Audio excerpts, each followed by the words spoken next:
Welcome back, Panda Cubs. Panda Knight here. I'm going to be talking a little bit over about the merchants and how they are able to get you some Atlas bucks for free. So, going on with that, there is something that you do need to know. It is not necessarily free if you look at it in the sense that you have to actually buy food items or whatever it is. So, what the merchants is there's this huge list right over here. These are all the stores that Atlas Earth has actually been able to partner with. And what that means is each store will have an amount of Atlas bucks that they're going to give away for every dollar you spent at their location. So, for example, Speedway is one of those locations I tried this with. And this is another detail to be aware of. You cannot use your debit card in order to actually get these Atlas bucks. That's kind of the unfortunate part. I went ahead and tried it myself, and I never got anything from it. It does say you need to have a credit card, and I went ahead and did a little bit more of a deep dive on it, and it does again say you need a credit card. Every once in a while, it will say that the debit card just magically kind of goes through. I'm not exactly sure why, but it does. If you want to take your chance, you might as well.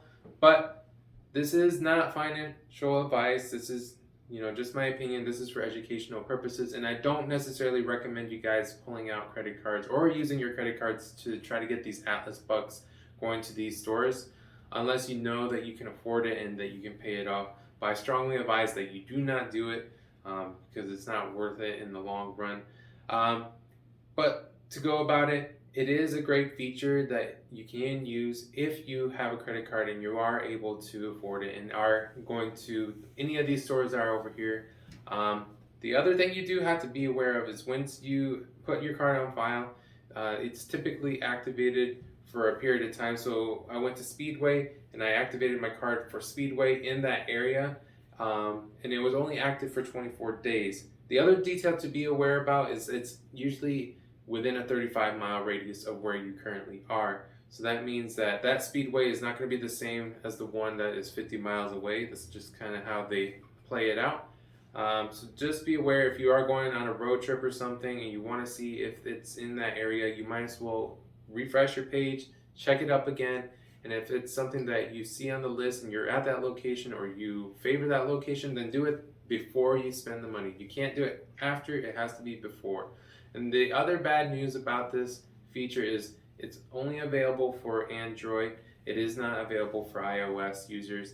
There is just a policy in which, Apple does not allow these certain features, and they have to go through a process in order to have it programmed into Apple. So that's just one of those things to be aware of. I'm sorry guys, Apple users, you're just kind of lucked out at this point, but anybody who uses Android, you're in the clear. Go ahead and use it if you can.